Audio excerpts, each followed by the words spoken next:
nggak datang-datang ini. Jadi lengkap. Oke, kita sambil jalan kita mulai. Assalamualaikum warahmatullahi wabarakatuh.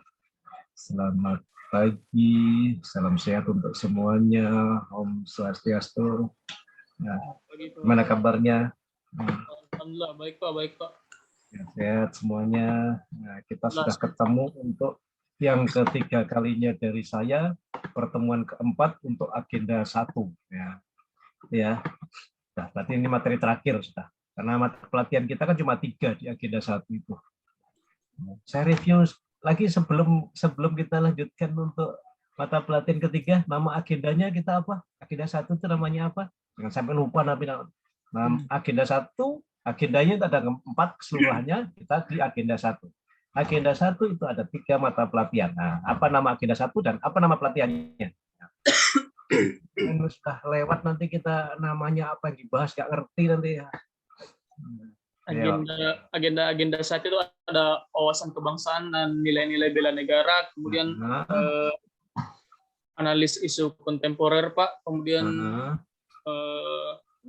kesiapsiagaan bela negara. Oke, itu nama mata pelatihannya. Nama agendanya apa? Apa Nila tadi yang resen apa? Nama agendanya ya. Sikap perilaku bela negara, Pak. Sikap perilaku bela negara. Jadi nama agendanya, kan agendanya ada 4 satu pelatihan. Yang pertama adalah sikap perilaku bela negara, yang sekarang saya yang menemani untuk mendiskusikan ini. Saya nggak ngajari, karena Anda belajar sendiri. Nah, kemudian kita bongkar kembali, kita luruskan, kita samakan persepsinya saja, karena waktunya kan terbatas. Nah, dulu waktu klasikal, materi ini dibawakan 8 hari kalau nggak salah. Sekarang kita bawakan hanya 4 kali pertemuan, 5 kali pertemuan dengan pendalaman. Masing-masing pertemuan hanya sekitar 3 jam pelajaran. Jadi asumsinya di e-learning ini kan Anda belajar sendiri.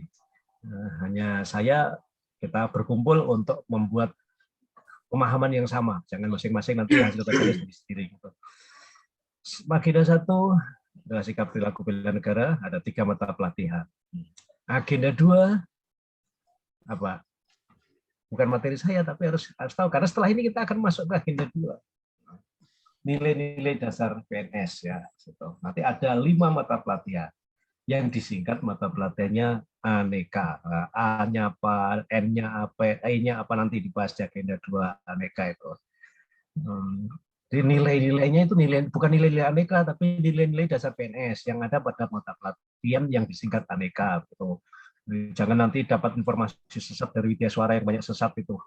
Dia bilang nilai-nilai aneka itu akhirnya itu. Saya sering protes itu. Nggak ada nilai aneka. Yang ada nilai dasar PNS sesuai dengan nama agenda 2. Kebetulan itu nilai dasar PNS itu ada di mata pelatihan yang disingkat aneka tadi. Mak nggak mau ngomong panjang dia. Agenda ketiga nanti kedudukan dan peran SN. Nah, nanti di situ ada 3 mata pelatihan juga. Dan yang terakhir ke semua agenda ini muaranya untuk mendukung agenda 4, yaitu habituasi. Kita biasakan. Habit itu kan perilaku yang sudah jadi biasa. Jadi habituasi, proses membiasakan perilaku supaya menjadi terbiasa. Apa yang mau dibiasakan? 2 hal yang dibiasakan. Yang utama adalah nilai-nilai dasar PNS tadi.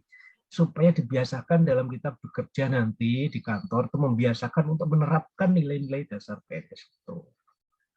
Nah, di dalam habituasi nanti karena waktunya hanya 1 bulan, maka tidak semua nanti kita jadikan laporan. Yang kita jadikan laporan hanya salah satu masalah yang dicari pemecahannya dalam memecahkan masalah. Itu nanti menerapkan nilai-nilai dasar PNS. Nah, nilai-nilai dasar PNS itu nanti ada sekian banyaknya, ada pada kegiatan-kegiatan. Nah, masalahnya apa, kegiatannya apa, penyebabnya apa, sudah kita bahas pada pertemuan dengan saya yang sebelumnya, yaitu pada mata pelatihan analisis isu kontemporer. Analisis isu kontemporer adalah menganalisis isu. Isu itu sesuatu yang tidak enak. Sehingga kalau sudah dianalisis, dibuktikan, maka isu itu akan menjadi yang prioritas, menjadi masalah. Itu yang kita selesaikan. Kalau masih isu masih belum kita selesaikan. Kalau isu berarti belum dilakukan analisis. Setelah dilakukan analisis, dilakukan tapisan, dianalisis penyebabnya, itu baru kita tetapkan menjadi masalah. Nggak usah banyak-banyak, satu masalah saja yang kita angkat di habituasi nanti mengingat waktu. Bukan berarti yang lain tidak masalah, tetapi kita nanti di lain waktu. Karena mengingat keterbatasan waktu kita, di hanya satu masalah yang kita anggap paling prioritas yang didahulukan. Agenda 3 kaitannya untuk menganalisis nanti. Apakah isu ini ada hubungannya dengan ketiga mata pelatihan di agenda 3 atau tidak? Nah, jadi kalau kalian nanti salah menetapkan isu dari sekarang, maka sama dengan nanti agenda 2, agenda 3 juga kita menghubungkan dengan yang salah. Nah, karena kita menghubungkan dengan yang salah, maka akhirnya nanti ya namanya salah sama dengan tadi. Anaknya panas, kita salah mendeteksi panasnya karena apa? Nggak sembuh-sembuh. Berarti nggak menyelesaikan masalah artinya kalau salah itu. Jadi tidak.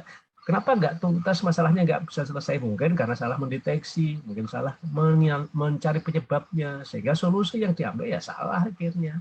Panasnya karena tipes, kemudian cuma diurut saja, dikiranya kesleo, ya nggak bisa no. Penyebabnya tidak, penyebabnya penyakit dengan penyebabnya kesleo. Kalau panas karena kesleo sebentar ya diurut bisa. Nah, itu. Nah, sekarang kita ada satu mata pelajaran lagi kaitannya dengan membahas kesiapsiagaan, sikap perilaku bela negara. Sikap perilaku. Berarti kalau kita adalah bagaimana ya, sikap dan perilaku. Sikap itu ya posisi kita untuk tubuh kita. Nah, termasuk juga cara pikir kita. Jadi sikap perilaku bela negara. Nah, orang yang bisa bersikap dan perilaku yang baik, maka dia orangnya adalah orang yang siaga. Sehingga salah satu materinya dinamakan kesiapsiagaan. Nah, supaya kita bisa siap, siaga. Ya, apa modalnya? Modalnya ya kemampuan kita menganalisis. Akan terjadi apa ya ke depan? Kalau kita nggak mampu menganalisis, ya nggak bisa ngerti kita. Oh, sekarang di Palu lagi mendung, gelap sekali. Dari saya bangun tidur sampai sekarang ini posisinya sama, misalnya. Posisinya sama, jadi kalau mestinya jam begini kan harusnya terang matahari sudah tinggi, sudah ada matahari. Sekarang di Palu tidak ada. Nah, kalau orang yang punya analisis bagus, dia sudah mikir, apa yang terjadi ya kalau seperti ini. Nah, pikiran Anda apa kira-kira? Misalnya mendungnya gelap, sampai jam begini kok mendungnya masih gelap. Orang yang punya nalar, pikirannya apa kira-kira? Bagi yang nggak punya nalar, mungkin nggak jadi siang ini, nggak begitu, karena nggak punya nalar.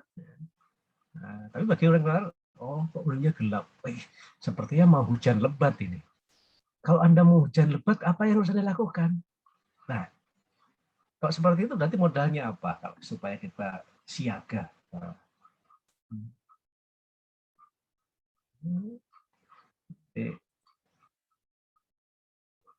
Oke, kita pernah mendengar siaga bencana. Siaga bencana pernah mendengar kata itu? Bagaimana orang supaya dikatakan siaga terhadap bencana? Apa yang harus dia lakukan? Apa yang harus dia kuasai? Setelah dia kuasai, basicnya apa? Kemudian apa harus dilakukan? Nah, siapa yang punya pendapat kira-kira kalau supaya kita bisa siaga, apa yang harus kita kuasai? Apa harus kita miliki? Kemampuan apa yang harus kita miliki?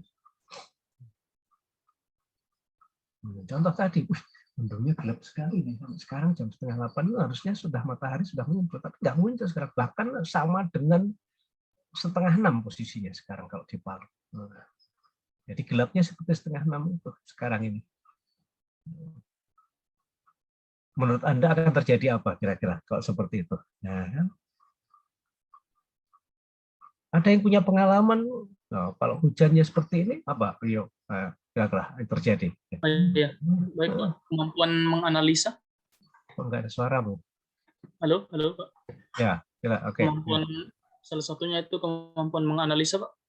Iya, menganalisa. Untuk bisa menganalisa dengan baik, apa yang dibutuhkan? Pikiran yang sehat. Pikir yang sehat. Jadi orang sehat, makanya apalagi ya, bila yang sehat sama lagi. Cukup dengan pikiran yang sehat? Kesiapan raga jasmani. Oke, itu untuk tindakannya nanti. Untuk awal dulu ya. Untuk bisa menganalisis tadi, menganalisis dengan baik, pikirannya sehat. Terus apa lagi selain itu? Pikirannya sehat. Nah, ya. Untuk bisa ada mengatakan ini mendung ya, akan terjadi ini ya, terjadi ini ya. Apa? Selain nalarnya lagi sehat, lagi nggak terganggu pikirannya, apa lagi? Nah, ya. Ada bisa menghitung ini apa nih nah ya, apa tambahannya nih Nina, selain pikiran sehat? Pengetahuannya, Pak. Pengetahuan, intelijensi dibutuhkan. Ya. Jadi jangan hanya sehat toh, tapi kalau nggak punya kemampuan, bisa nggak orang menganalisis? Ya bisa. Ya. Butuh pengetahuan. Jadi sebenarnya dengan intelijensi, kemampuan olah pikir. Anda sekolah itu nambah kemampuan olah pikir, nambah ilmu. Jadi jangan hanya orang yang sehat otaknya, artinya nggak keganggu ya, sarafnya normal. Nah, kemudian kalau nggak pernah diisi dengan pengetahuan, nggak pintar juga. Jadi kemampuan dia untuk memiliki pengetahuan yang banyak untuk melakukan analisis. Apalagi kira-kira selain itu, nggak cukup cuma itu.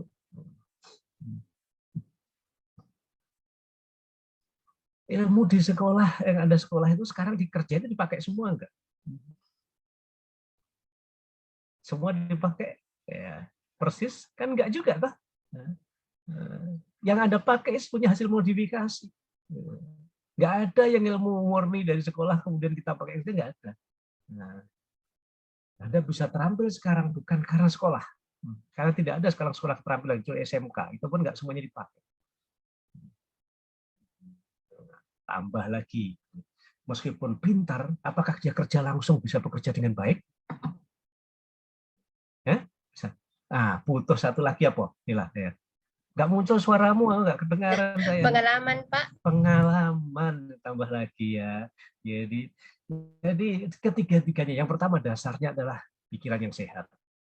Pikirannya sehat dulu, jangan terganggu dulu. Kemudian punya pengetahuan yang cukup. Pengetahuan itu bisa dikatakan ilmu di dalam istilah ya intelijensinya, IQ-nya itu loh. Orang yang pintar, tapi orang pintar saja tidak cukup untuk bekerja. Nah, ternyata untuk bisa mewujudkan hasil pemikirannya itu untuk diwujud nyatakan butuh pengalaman. Nah, orang kesehatan, dokter itu sudah lulus sarjana kedokteran, untuk bisa dia boleh praktek masih harus koas lagi dia. 2 tahun untuk apa dia? 2 tahun itu dia untuk bukan selain dia menerapkan ilmu yang dia pelajari selama 4 tahun atau 3,5 tahun programnya sekarang, dia pengalaman, skill keterampilannya itu butuh pengalaman. Naik sepeda itu nggak bisa diteorikan langsung bisa. Butuh pengalaman jatuh, itu bagian dari pengalaman. Yang di televisi orang naik motor trail bisa naik balok, naik batu gitu. Saya tidak yakin kalau dia itu naik motornya baru setahun 2 tahun. Bisa jadi dia naik motor trail itu mulai dari umur 5 tahun itu baru lahir sudah naik motor dia. Sehingga dia bisa terampil sampai menggunakan motor yang loncat-loncat di televisi itu ya, di sport itu saya suka sekali cari hiburan biasa itu. Motor trail yang bisa loncat-loncat di balok bisa dia loncati. Itu bukan hanya pengetahuan, tapi juga sudah pengalaman. Tunjang lagi dengan untuk bisa mewujud nyatakan tadi yang disebut dia tadi. Nah, fisiknya juga harus punya kemampuan fisik. Nah, bagaimana? Anda tahu bagaimana caranya naik motor trail? Ya starter motor itu teorinya begini-begini. Kemudian mau menerapkan loncat-loncat di balok-balok. Kalau nggak punya fisik yang bagus, ya mustahil bisa melakukannya. Anda ilmu kedokterannya hebat, tapi Anda nggak punya fisik yang bagus, nggak bisa kerja lama. Nah, ngoperasi orang menjahit aja fisiknya nggak bagus, gemeteran ya, jahitnya salah kan yang dijahit misalnya pas operasi. Nah, butuh fisik. Jadi kesesuaian nanti antara kesehatan jasmani, fisiknya, dan rohaninya. Rohaninya kaitannya adalah itu tadi. Apakah itu pengetahuannya, bahkan di dalam pengetahuan itu diseimbangkan lagi dengan kemampuan mental. Mental itu banyak. Bisa intelijensinya, bisa kemampuan mengelola emosinya, bisa juga kemampuan dia yang kalau orang kita itu kemampuan mengelola spiritualnya. Nah, itu yang penting. Nah, oke. Jadi syarat utama untuk orang siaga ya itu. Nah, saya tahu bahwa sekarang ini mendungnya gelap, maka menggunakan pengetahuan bahwa kalau mendung gelap nanti akan menyebabkan ini. Sama dengan waktu analisis isu kan kemarin, bahwa kalau terjadi yang sekarang nampak seperti ini, maka di belakangnya kemarin pernah terjadi apa. Nah, kemudian kalau terjadi seperti ini, besok akan terjadi apa. Itu kemampuan analisis namanya. Dibutuhkan intelijensi untuk analisis. Jadi analisisnya. Untuk mewujud nyatakan, untuk menyelesaikan masalah, aduh ini mendungnya gelap sekarang. Keadaan sekarang mendungnya gelap. Nah, berarti kemarin terjadi kenapa ya kemarin? Oh, berdasarkan pengalaman biasanya seperti ini antara ilmu dan pengalamannya. Oh, kalau ilmunya pasti mendung gelap, hujan deras. Nah, itu ilmunya. Tapi pengalaman di tempat saya ini dulu kalau hujan deras selalu ada aliran air. Nah, itu tidak semua tempat seperti itu. Karena di tempat lain mungkin airnya mengalirnya di sebelah sana, tidak di sini. Pengalaman sekian tahun yang lalu bahwa kalau hujan deras di gunung, maka aliran airnya itu akan lewat di sini. Sekarang memang tidak ada air karena tidak ada hujan. Oh tidak kok, karena di atas sudah dibronjong, ditutup dengan bendung apa bronjong itu tumpukan batu itu yang diikat kawat itu untuk menangkal banjir sudah. Nah, tapi kita itu kemampuannya, kita punya analisis lagi, itu kemampuannya berapa? Kalau hujan dari seminggu yang lalu begini terus, kemudian kemarin katanya di atas, ya itu pengalaman yang lalu lagi. Sebelumnya bahwa terjadi, sana sudah mulai ada, kemarin waktu hujan deras malam sudah mulai ada aliran air. Nah, pengalaman itu kita jadikan kesimpulan sekarang, maka waspada, siaga kita. Nah, untuk supaya bisa bergerak kok terjadi apa-apa butuh fisik. Nggak hanya kemampuan analisis saja. Makanya nanti dalam kita modal utama dalam kesiapsiagaan bela negara ini adalah kesehatan antara jasmani dengan mentalnya.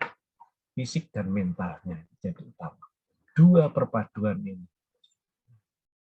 Dan bahkan pada pertemuan pertama saya, Indonesia bukan kurang orang pintar. Banyak kita, lebih orang pintar. Tapi pinternya itu masih di ranah intelijensi. Pengetahuannya banyak, dokter banyak. Tapi kenapa hasil karyanya tidak banyak? Bisa jadi karena skill-nya yang kurang.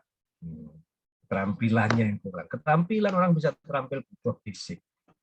Bisa jadi karena dia sebetulnya sudah bekerja, tapi bekerjanya dia untuk kepentingan sendiri. Berarti dia sikap mentalnya yang kurang bagus. Nah, kaitannya dengan bagaimana kita tadi sikap dan perilaku kita terhadap negara kita supaya negara kita tetap bertahan. Nah, kan tugas kita sekarang bukan berjuang untuk memerdekakan karena sudah merdeka.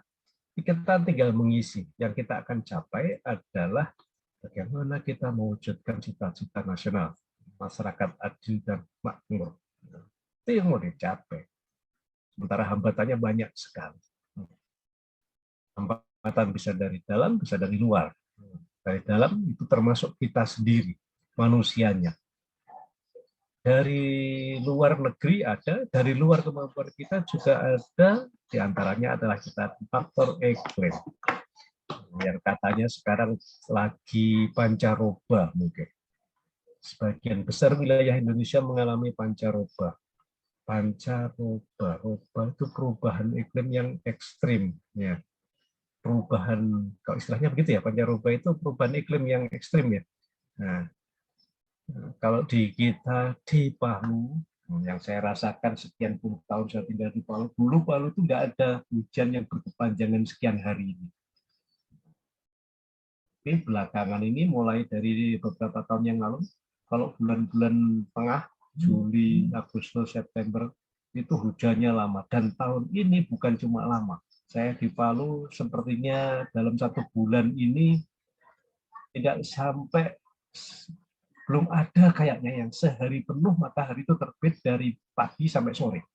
Belum pernah sepertinya sebulan ini. Kemarin sampai jam 11 mendung hujan. Hari ini sejak bangun tidur sampai sekarang. Bukan tidak bangun tidur, sejak saya tidur tadi malam sampai sekarang. Nah, di tempat saya tidak jelas, tapi mendungnya gelap dan sudah gerimis. Saya tidak tahu yang di atas karena gelap sekali. Nah, saya tidak keluar, saya tidak keluar. Nah, ini kan kalau sebagai orang yang punya wawasan, punya pengetahuan, harus berpikir apa yang harus saya lakukan. Nah, begitu ya. Nah, kesiapsiagaan untuk bisa mengantisipasi ya kita analisis terjadi apa. Nah, kaitannya dengan bagaimana kalau negara ini, ya kita juga harus bisa mengantisipasi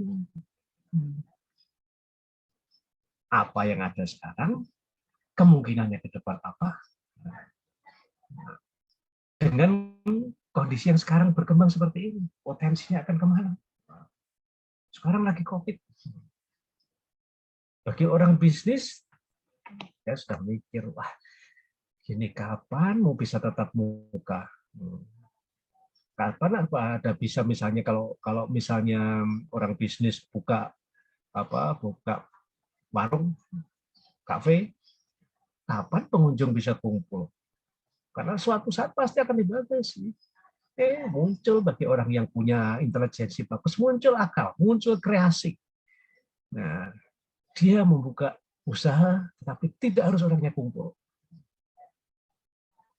Atau dia membuat kumpul, tetapi dia punya desain yang tidak melanggar aturan PPKM, misalnya. Nah, sekarang muncul model-model bisnis seperti itu. Sehingga IT menjadi bahan utama dia, kemampuan dia untuk menerapkan IT. Sekarang coba online shop itu kan luar biasa, menjamur sekarang itu. Kalau di Palu itu GrabFood, GoFood itu bukan restoran lagi sekarang. Banyak sekali yang tidak ada warungnya, tapi di GrabFood itu ada. Kalau saya cermati. Kalau saya lihat itu alamatnya di GrabFood ada di Jalan Dewi Sartika, ada mie apa. Nggak ada itu warungnya. Warung mie-nya nggak ada. Artinya apa? Orang yang punya kemampuan analisis bagus akan memunculkan ide-ide kreatif. Ya, muncul ide-ide kreatif yang tidak pernah dikerjakan sebelumnya. Karena kondisi-kondisi, tambah pengalaman-pengalaman dan intelijensi yang dia miliki, pengetahuan yang dia miliki, ilmu yang dia miliki. Nah, begitu juga nanti kalau kita akan menyelesaikan sikap kita terhadap masalah-masalah negara. Salah satunya adalah bagaimana nanti bagian yang terkecil di kita adalah kita bagaimana menyelesaikan masalah-masalah tugas. Karena tugas yang kita kerjakan itu kan tugas negara juga, tugas pemerintahan. Tugas pemerintahan itu bagian daripada negara juga. Karena negara itu terdiri dari 3 unsur, yaitu manusia, masyarakatnya, pemerintahnya, dan wilayahnya. Selesai urusan pemerintahan berarti selesai juga urusan negara. Selesai urusan masyarakat, pribadi kita selesai juga menyelesaikan sebagian dari urusan negara. Nah, kalau semua sama-sama,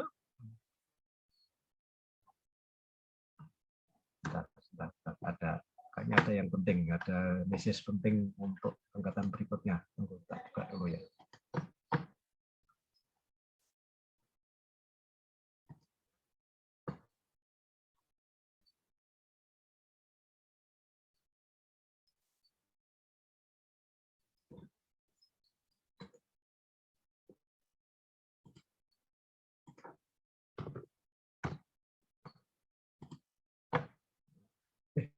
Gimana saya ngomong tadi? Jadi kalau kaitannya dengan bagaimana kita menyelesaikan tugas di pemerintah nanti, berarti kita juga harus bisa menggunakan intelijensi kita untuk menemukan cara-cara yang unik. Nah, saya contohkan seperti tadi, orang yang punya kafe karena kondisi sekarang seperti ini, maka dengan pengetahuannya, ya dia memunculkan bagaimana cara buka kafe, cara berjualan, dan bagaimana tetap berbisnis, tetapi yang menguntungkan. Nah, kita juga begitu nanti. Di dalam kita menyelesaikan masalah, setelah kita temukan masalahnya, kita temukan penyebabnya, maka solusinya kita juga harus melihat situasi sekarang seperti ini. Maka solusi seperti apa yang Anda tawarkan nanti, yang Anda akan lakukan supaya hasilnya menjadi bagus. Solusinya semestinya adalah solusi yang inovatif berdasarkan pengetahuan yang Anda miliki. Jadi jangan kita menggunakan biasanya, berarti Anda nggak menggunakan pengetahuan Anda sekarang ini kalau begitu. Kalau dulu kalau minta data itu misalnya datanya nggak lengkap masalahnya sekarang. Kemudian minta datanya dulu meminta membuat surat. Kan dulu kerjakan begitu. Anda cuma pengalaman tapi nggak menggunakan kemampuan Anda untuk mengolah lagi bagaimana supaya lebih efektif. Mestinya kalau dulu dengan ini saya akan punya cara sendiri yang jauh lebih efektif. Karena saya punya ilmu yang saya gunakan untuk diterapkan di bagaimana cara mendapatkan data dari pihak lain tadi. Silahkan temukan itu. Oh, saya ahli sekolah saya di komputer, maka kemudian dia membuat aplikasi dan tidak harus surat. Aplikasi di Play Store kita bikin supaya nanti orang nggak susah bahwa dia diupdate internal saja misalnya. Karena pengetahuan dia. Nah, bagi yang nggak punya pengetahuan itu, saya punya pengetahuan di mana misalnya. Nah, saya punya pengetahuan human relation yang bagus, maka suratnya nggak apa-apa. Tapi bedanya dulu surat kirim, sekarang karena saya punya kemampuan human relation yang bagus, saya pendekatan persuasif yang lebih banyak saya terapkan supaya orang mau menjawab surat dengan cepat, misalnya. Nah, Anda seorang sarjana ilmu sosial yang bagus, misalnya, ya. Anda punya ilmu bagaimana mendekati orang lain. Gunakan itu. Selesai urusan pemerintahan, itu pun juga selesai sebagian kecil daripada urusan negara kita. Nah, ini sekarang yang diperlukan. Nah, kaitannya dengan fisik dulu, mari kita bahas. Ya. Kenapa kita butuh fisik? Karena fisik seseorang itu bisa mencerminkan bagaimana wibawa seseorang. Kan gitu ya? Ya, Pak. Polisi kemudian badannya tegap, pasti kelihatan berwibawa. Polisi pakai baju polisi, badannya kurus, anunya punggungnya bongkok lagi. Anda melihatnya nggak takut pasti kan? Ditangkap polisi lalu lintas, badannya gede, siap muda, rambutnya pasti mikir. Tapi begitu ditangkap polisi, tapi polisinya krempeng, kurus, bongkok lagi. Nah, maka yang perlu dibina adalah bagaimana fisik Anda. Karena akan mencerminkan wibawa Anda. Wibawa organisasi Anda. Nah, kalau organisasi Anda adalah organisasi pemerintahan, berarti akan membawa wibawa pemerintahan juga. Sehingga kemampuan penampilan fisik itu menjadi utama. Yang pertama, penampilan fisik bisa dilihat dari tubuh Anda sendiri. Nah, kemarin pertemuan ketiga sudah dibahas toh penampilan fisik seperti apa? Sudah? Pada saat kemarin dengan teman-teman penyelenggara, apa yang dibahas kemarin? Tentang penampilan fisiknya, apa semua? Nah. Ya, silakan. Kalau untuk Latsar ini kerapihan mulai apa? dari Kerapihan apa? Berpakaian, kemudian pakaian, sendiri, rambut, berarti tubuhnya ya, berarti tubuhnya ya. Nah, itu yang ya, kerapihan Jarman. Itu bagian daripada penampilan fisik. Nah, penampilan fisik Anda ternyata yang satu itu bisa dari tubuh Anda sendiri. Yang kedua juga cara berpakaian. Bayangkan kalau Rio ini orangnya tegap, kemudian rambutnya potongannya acak-acakan. Pakai baju kaki, baju PNS. Apa masyarakat lihat? Apa masyarakat memandang? Harga dirinya, performa kita akan, meskipun Rio itu orangnya pinter, tapi kalau penampilannya seperti itu, pasti akan dianggap PNS itu begitu ya. Nah, Nah, karena itu mencerminkan bagaimana wibawa kita nanti. Pol PP itu tugasnya dia akan ketemu dengan masyarakat. Makanya dia dibekali dengan penampilan fisik yang bagus dan pakaiannya beda dengan yang lainnya. Nah, karena dia menyesuaikan tugas dia melakukan penegakan. Maka dia mirip-mirip polisi, polisi ya ke Polri ya. Meskipun dia polisi juga, dia polisi Pamong Praja dia. Nah, tapi dia berusaha untuk mendekatkan ke itu. Karena dia butuh, pasti badannya kekar, karena Pak siap dia menegakkan perda. Kalau perdanya dilanggar, dia bisa menghukum orang, bisa menindak orang. Kalau fisiknya nggak bagus, ya. Nah, itu bisa membawa kita. Pertama, fisik tubuh kita. Untuk bisa kita memiliki tubuh yang bagus, nah itu juga ada standarnya kan. Kemarin sudah dibahas ya standarnya kalau kesehatan fisik apa? Lari, apa? Sit up itu. Nah, dikatakan sehat jasmani itu kan ada seperti itu. Nah, orang yang mampu lari sekian putaran, sekian berapa 6 putaran itu berapa itu kali yang itu sekian, kemudian sit up sekian, itu tanda bahwa pasti tubuhnya dia tidak loyo. Karena kalau orang loyo nggak mampu dia untuk melakukan seperti itu. Kalau tubuhnya nggak loyo, maka akan bisa dia disuruh baris upacara, maka bisa sekian jam paling tidak standarnya dia untuk upacara itu kan nggak sampai 1 jam ya. Upacara itu mestinya nggak sampai 1 jam berdirinya loh. Berdiri siapnya itu tidak sampai 1 jam, sekitar 40 menitan paling lama. Coba silakan dihitung kalau upacara apa saja itu nggak sampai 1 jam. Ya, ada standar yang di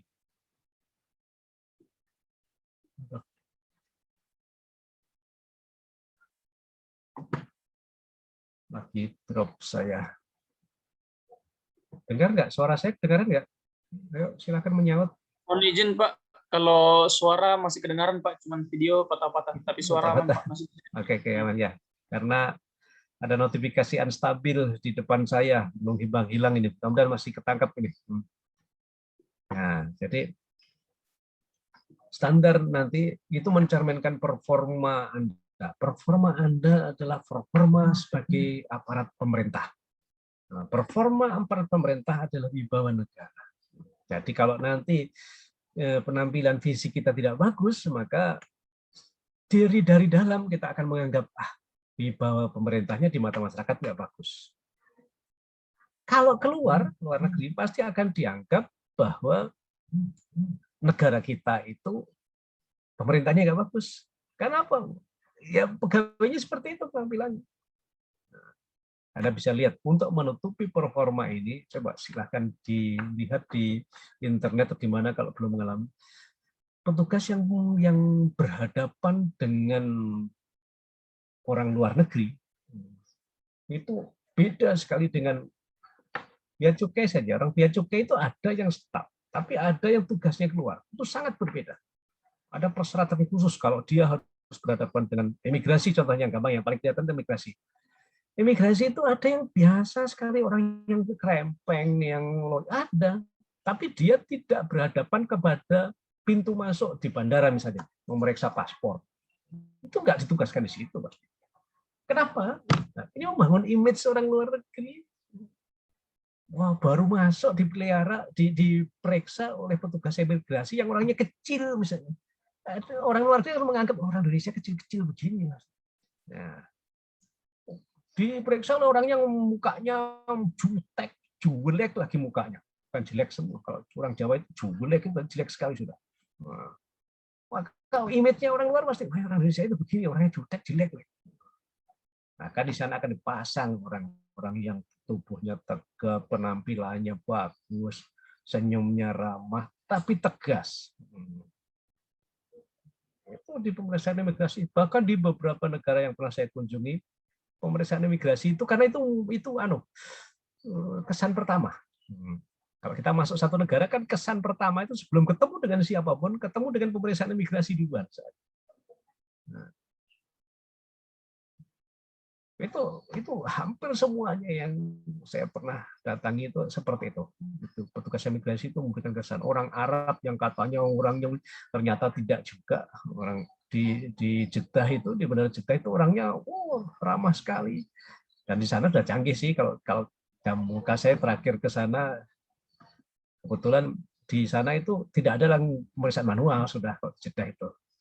Jadi semua paspor kalau saya pertama kali keluar tahun 94 itu masih manual pemeriksaannya, dilihat, diperiksa, orangnya dilihat satu-satu gitu. Kalau terakhir saya kebetulan ke Jeddah beberapa tahun lalu, di sana sudah sangat canggih. Kita cuma lewat, sudah diperiksa itu sebetulnya lewat, karena semua serba kamera. Paspor kita pegang sih, bunyi sudah lewat lagi, lihat tatap matanya cuma tengok, karena dia kalau tahu orang Indonesia, rombongan orang Indonesia, langsung suruh dengan bahasa Indonesia, tengok ke kiri Tuan, nah, dan suruh tengok, berhenti sejenak, lewat lagi, semua serba di kita. Tapi begitu ramahnya orang di sana, tidak ada kesan sangar seperti orang-orang yang gede-gede yang nggak ada. Yang terakhir nih, Singapura apalagi tidak ada orang kerja. Tapi begitu enaknya dia memberikan perintah-perintah dan selamat datang, mengucapkan, kemudian Anda mengalami mohon maaf waktu terganggu karena mengalami pemeriksaan ini, silakan lakukan ini. Ini membuat pikiran kita, makanya orang ke Singapura senang jadi wisatawan kesana karena ramah-ramah, image-nya kan seperti itu. Tapi kalau di Indonesia ya mungkin karena sama-sama Indonesia, dia nggak ada pikiran silakan ayo maju aja kalau Cengkareng kita. Mungkin karena sama-sama Indonesia sudah tahu dia nggak butuh senyum-senyum apa, kita kan sudah tahu. Tapi mungkin berbeda, saya yakin berbeda dia kan pada saat dia melayani orang asing. Itu sikap itu menunjukkan nanti bagaimana performa Indonesia di mata dunia.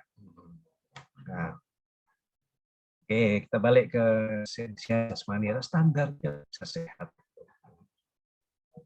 Standarnya harus kita penuhi. Dan saya yakin nanti kalau kita ada orang telepon lagi. Tunggu, masih online. Tunggu. Yuk.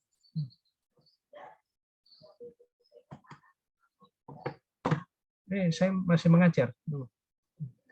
Iya. Nah, tunggu. Apa kamu kata berapa?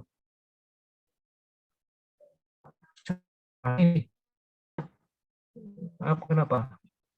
Ada pesan apa? Doang. Waduh, Eca nggak dikasih tahu. Saya geser ke jam 10. Saya masih di 8 sekarang. Iya, saya sudah WA Eca. Eca nggak baca dari kemarin. Oh, Ecanya sudah jawab iya dari kemarin. Tadi pagi saya sudah ingatkan lagi. Saya geser jam 10 karena tabrakan pagi ini. Oke.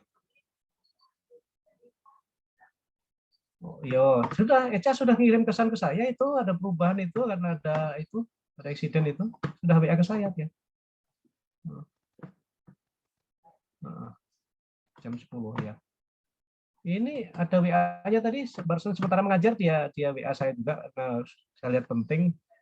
Tadi tuh ada eksiden Pak, perubahan semua, ada di orang katanya. Nah, kok sering sekali ya itu, yang 25 kok sering sekali iya 2 kali kejadian. Nah, oke, jam 10 ya, nanti saya mulai. Ya, mohon maaf ini. Karena jadwal kita tabrakan, jadi saya sudah konfirmasi di kemarin sebenarnya dari tadi rupanya. Lokasi kita itu 25 itu di hacker masuk itu kayaknya kacau terus itu LMS-nya masuk Zoom-nya. Oke, jadi kembali tentang apa tadi fisik ya, kita masih bicara fisik ya. Performa fisik seorang PNS nanti kalau kita dikatakan siap siaga, maka kita harus bangun fisik yang bagus. Di mana tempatnya kalau kita untuk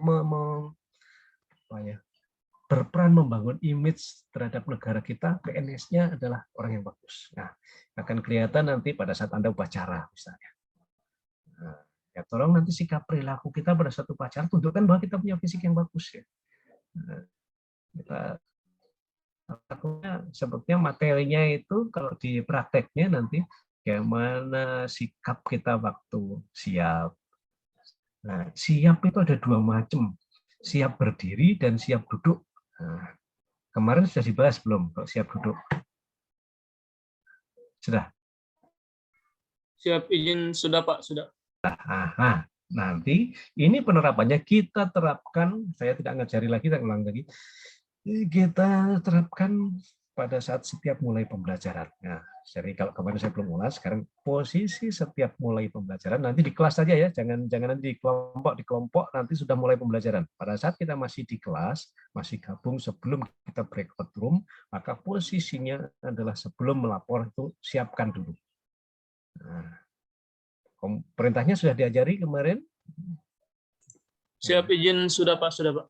Apa yang disampaikan? Di tempat duduk Pada saat untuk peserta gitu ya, untuk peserta di tempat duduk ya siap untuk peserta Pak. Ya. Oke, Pelaporan sudah semua Pak. Ya. sudah semua ya. Mari mulai Ya, sekarang siap. ini, karena ini kita itu tadi membiasakan bahwa setiap aktivitas maka diawali dengan kalau resmi maka laporkan. Meskipun laporannya dari resmi yang tidak. Kalau pelatihan laporannya resmi biasanya di kelas pada saat pembukaan. Tapi kalau toh Anda akan melakukan kegiatan pembukaan rapat misalnya, bukankah Anda juga harus lapor pada pimpinan, Pak sudah siap, rapatnya bisa dimulai, hanya dia tidak resmi melaporkannya. Tapi segala sesuatu harus dilaporkan. Sebagai staf, maka etikanya nanti, kita bicara etika dan etiket sekalian, bahwa kewajiban atau etika kita bahwa segala sesuatu yang kita kerjakan harus kita laporkan. Kita sudah siap menerima materi, ataupun dilaporkan. Hanya karena kita formal, maka laporannya formal. Tapi ada juga laporan yang tidak formal, tetap namanya laporan. Jangan sampai Anda melakukan kegiatan, sebagai anak buah melakukan kegiatan, pimpinannya tidak tahu. Etikanya lapor. Termasuk nanti, kalau kita akan melakukan habituasi mengangkat masalah yang prioritas adalah A, B, C. Ini masalah yang saya angkat, sudah dilaporkan belum sama mentornya? Harusnya sudah lapor ya. Nah, begitu kita sudah dapat itu, supaya nanti kalau ada saran-saran segera dirubah. Kalau mentornya ada jawab. Nah, karena kondisinya sekarang seperti ini, lapor itu kan tidak harus formal. Siap Pak, lapor. Saya akan mengangkat masalah, kan nggak harus seperti itu. Karena gitu sifatnya informal. Bisa WA, bisa ketemu, bisa apa. Yang penting etikanya jangan sampai bilang tidak tahu apa yang Anda kerjakan. Oke, lapor diawali dengan kita, kalau pertemuan formal sudah siap. Posisi siap, itu sudah diajarkan, saya nggak ulang lagi. Nah, di antara sekian sikap perilaku tadi, ada lagi yang sikap perilaku kita menghadapi orang lain. Karena ini juga di bagian daripada etika-etiket. Kita mengatur orang lain, menghadap orang lain, menghadap kepada pimpinan, memberikan kepada pimpinan. Nah, itu ada prinsip yang kita harus pegang. Kemarin contohnya etiket memberikan sesuatu, memberikan barang ke orang lain, ke pimpinan kita. Dibahas nggak? Belum. Oke, kalau belum dibahas, saya sampaikan. Kita orang Timur, etika-etiketnya, nah, posisinya siap, kemudian apa? Yang menjadi pedoman utamanya adalah itu, orang Timur selalu mengedepankan sebelah kanan itu lebih baik daripada sebelah kiri. Nah, sehingga prinsipnya adalah itu tadi, bahwa kanan itu lebih baik daripada yang kiri. Jadi kalau ada dua orang, kita harus tempatkan di mana dia, maka yang di kanan selalu lebih tinggi daripada yang sebelah kiri, baik secara jenjang jabatannya. Karena itu tadi, prinsipnya orang Timur adalah kanan lebih baik daripada kiri, atau istilahnya kanan diutamakan. Contoh, ada kepala dinas dengan kepala bidang, mimpin rapat. Di depan, kita di bawah. Posisi duduknya, kalau prinsip kanan diutamakan, berarti siapa yang di kanan, siapa yang di kiri. Yang di depan ada dua, ada kepala dinas dengan kepala bidang. Mohon izin menjawab, Pak. Ya, Sebelah kanan kepala dinas, iya, sebelah karena itu kiri. tadi penerapan kan kanan diutamakan ya. Jadi yang lebih tinggi di sebelah kanan. Itu aja prinsipnya lagi nanti. Kita di etiketnya itu nanti ya. Nah, Nah, kalau dua tadi itu dua itu. Nah, kalau tiga sekarang ada kepala dinas, ada kepala bidang, ada kepala seksi.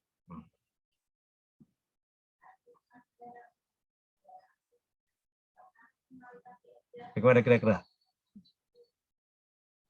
Ada kepala dinas, ada kepala bidang, ada kepala seksi. Nah, siapa yang ini di mana? Kepala dinas di mana kira-kira posisinya? Tiga ini sekarang. Mohon izin kalau tidak ada yang menjawab, Pak. Ya, silakan. Di, Ya. di tengah kepala dinas, Pak. Terus? Kemudian di kanan kepala bidang dan di kiri kepala seksi. Ya, oke, benar sekali. Kenapa begitu? Ayo. Sekarang kalau tadi kan dua enak ya, kanan kiri. Sekarang tiga.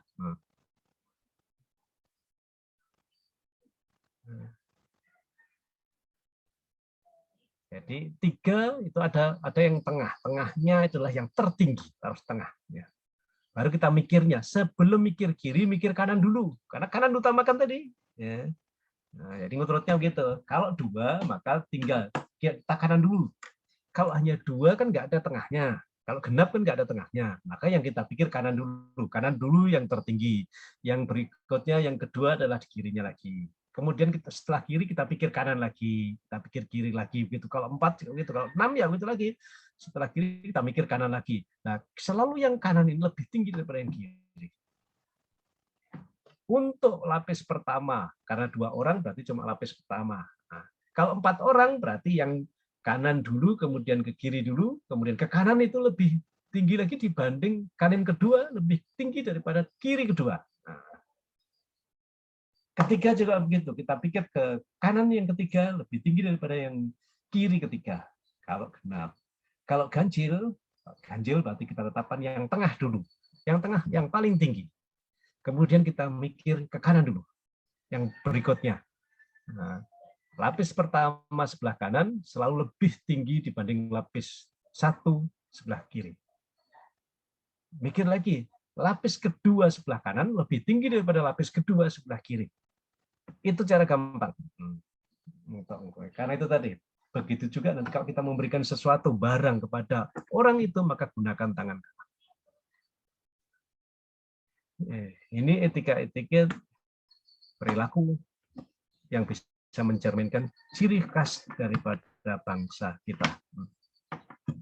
Ini tidak berlaku bagi negara lain. Negara lain mungkin dia nggak mengenal itu karena dia tidak mengutamakan kanan itu. Dia memberikan tangan kiri pun nggak masalah. Bahkan ada satu negara yang tidak membiasakan setelah diberi sesuatu itu kemudian jabat tangan. Ada negara yang setelah beri ya kasih saja, nggak ada. Kalau kita kan setelah memberi biasanya diakhiri disusul dengan jabat tangan ya. Nah itu etiket budaya kita. Kemarin kita sudah bahas di pertemuan pertama. Kita wajib memelihara budaya itu, karena budaya itu bisa mencerminkan kekhasan daripada bangsa kita, kekhasan dari orang-orang yang tinggal di negara itu. Kekayaan kita itu, keberagaman itu, termasuk keragaman budaya. Tapi ada yang disatukan dari sekian itu yang dianggap baik, yaitu meskipun berbeda-beda, tapi selalu mengutamakan yang kanan. Dan negara lain yang setelah diberi sesuatu itu kemudian nggak jabat tangan ya, jalan aja begitu yang bisa dapat, nggak ada. Karena ya jangan disalahkan, itu budaya dia. Nah, kalau nggak salah pernah itu beberapa tahun yang lalu, mungkin orang yang tidak suka dengan Jokowi, ada satu video, mungkin pernah nggak kalian buka itu, ada acara kenegaraan, kemudian ada pejabat luar negeri, kalau nggak salah duta besar yang di Indonesia, kemudian dia nggak jabat tangan, diulas bahwa si Anu tidak menolak jabat tangan dengan Jokowi karena menurut saya bukan dia menolak, budaya dia tidak ada jabat tangan seperti itu. Dia duta besar baru mungkin tidak lupa karena sudah terbiasa, kan memang terbiasa ya. Dia mestinya sih masuk Indonesia harus tahu adat Indonesia, protokol Indonesia. Nah, tapi yang namanya orang sudah menjadi habit, kebiasaan dia di sana begitu, mungkin dia khilaf, dia lupa, ya wajar. Tapi setelah ada yang mengulas lagi, wah, dia bukan tidak mau jabat tangan, tapi karena kebiasaan di negara mereka itu nggak ada jabat tangan. Nah, saya pernah contohnya seperti itu, pernah membaca kantornya dari orang. Karena itu kan orang buat berita itu kan macam-macam, dipotong-potong video kemudian buat berita itu kan bisa saja. Nah, jadi kalau keprotokolan, namanya itu bagian dari keprotokolan ya, sikap perilaku di bela negara, di keprotokolan, di kegiatan-kegiatan pemerintahan. Kita pegang prinsip kanan utamakan. Jadi kalau kita nanti ditugaskan untuk mengatur tempat duduk pada saat rapat, maka tempatkanlah yang di depan itu posisinya sebelah kanan selalu lebih daripada yang sebelah kiri. Kalau 3 maka yang di tengah, baru mikir kanannya lagi, tapi kalau 2 maka di kanan dengan kiri, berarti tengahnya kosong. Bukan genap, genap tengahnya kosong. Kalau ganjil berarti tengahnya ada, tengahnya yang tertinggi. Ya, begitu juga nanti kalau kan pernah kita melihat pejabatnya mau masuk, kemudian jabat tangan dulu. Ini sebelum kita nggak bicara sekarang ya, bicara yang normal, nggak PPKM ya, nggak ada COVID. Kan selalu kalau masuk kemudian orang Pak Bupati mau masuk ruangan, kemudian ada penyambut tamunya, kemudian jabat tangan. Nah, kita di mana itu posisinya? Di sebelah kiri pintu atau sebelah kanan pintu? Kalau prinsipnya tadi kanan diutamakan. Pintu masuknya misalkan dari pintu masuk, kita di sebelah kiri pintu masuk atau di sebelah kanan pintu masuk?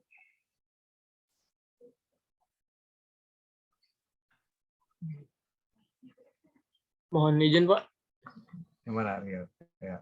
Kita kalau umpamanya Pak Bupati mau keluar dari ruangannya, berarti kita menghadap pintu itu, kita di kiri pintu, sebab nanti kita ada di kanannya Bupati. Ya, jadi keluar, kita balik kanan, ya, menghadap kanan, dan jabat di sebelah kanan, jabat tangan di sebelah kanan. Nah, jadi jangan sampai Pak Bupati itu jalannya jadi miring-miring, ya kan? Jadi jalannya lurus. Kalau kita di sebelah kirinya Pak Bupati, kan Pak Bupatinya jadi tangannya ditengokkan kiri ya. Jadi jalannya miring nanti dia. Nah, supaya jangan jalannya terlurus, maka tangannya, karena dia jabat tangan menggunakan tangan kanan, maka kita berada di posisinya tidak mengganggu aktivitas Pak Bupati, kita di sebelah kanan. Kalau mau keluar berarti kita di kiri pintu, sebelah kanannya orang.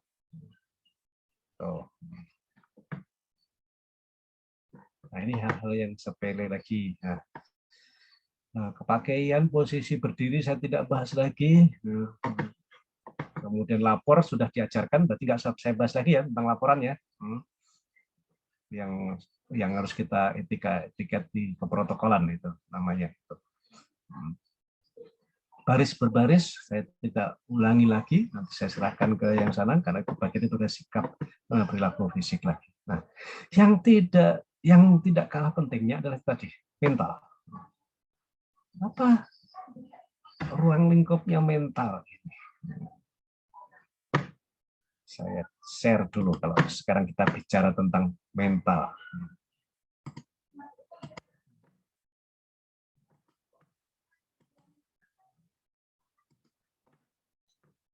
Di dalam kita mengembangkan mental itu ada tadi. Untuk kita bisa melakukan analisis dengan benar butuh intelijensi. Tadi ya kita sudah bahas intelijensi. Tapi intelijensi ini juga tidak intelijensi IQ, saya singkat intelijensi quotient ya, kecerdasan intelijensi. Tapi jangan Anda berbangga diri bahwa kalau saya sudah punya pengetahuan banyak, kemudian saya akan bisa menjalankan aktivitas dengan baik. Belum. Karena ada sikap mental yang diperlukan lagi, yaitu yang namanya emosi, kecerdasan emosi. Orang pinter, tapi kalau nggak mampu mengelola emosinya, itu dia bisa boros. Kepintarannya bisa tidak berguna. Orang kuat ini fisiknya kuat sekali. Tetapi kalau dia tidak mengelola emosinya, bisa-bisa kekuatannya juga hilang. Itu kita bisa lihat pada pertandingan tinju contohnya. Ya. bagi laki-laki suka pertandingan tinju. Dengan tinju itu sebelum naik ke ring itu perang mental dulu dia. Siapa yang sudah down mentalnya itu sama dengan fisiknya akan jatuh. Tapi sebaliknya, fisiknya sudah habis-habisan. Begitu melihat lawannya, mentalnya semangatnya kuat lagi, bisa menambah kemampuan fisiknya lagi. Jadi, intelijensi yang tinggi itu kalau tidak dibarengi dengan emosi yang kecerdasan emosi, mengelola emosi dengan baik, itu tidak ada gunanya. Pak Goleman itu ahli kecerdasan emosi itu bahkan berkesimpulan dia sukses hidup ini bukan karena pintarnya, tapi 82% kesuksesan kita manusia hidup ini justru kemampuan mengelola emosinya yang menentukan itu. Jadi lebih tinggi dia. Nah, jadi kunci sukses kita itu bukan di pintar. Teruskan lagi dengan statementnya Menteri Pendidikan. Si siapa? Nabil Makarim ya. Nah, kan pernah dengar kita IQ tinggi apa semua itu yang dibilang tidak. Nah, kan IQ itu kecerdasan yang tinggi itu tidak menjamin sukses dia ternyata. Anda punya nilai transkripnya A semua. Ada kok yang nilainya terbaik itu kemudian tes PNS malah nggak lulus juga ada. Kenapa? Dia mungkin emosinya jelek, nggak pandang enteng dia. Akhirnya terjebak dia malah. Tapi ada yang nggak terlalu pinter dia. Ya sedang bodoh sih nggak mungkin lah bodoh. Tapi nggak terlalu pinter dibanding yang lain. Masih banyak yang pinter-pinter.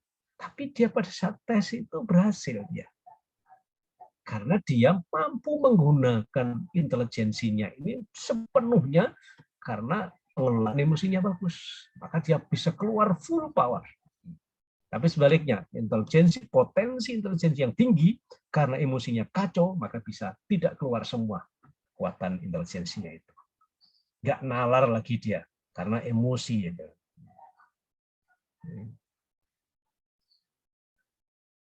Contoh lagi, dalam kehidupan sehari-hari.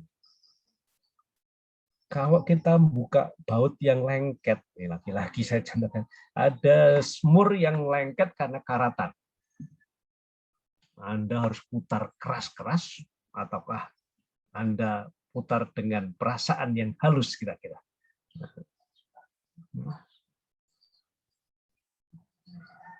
Disitulah contohnya peran emosi itu diperlukan.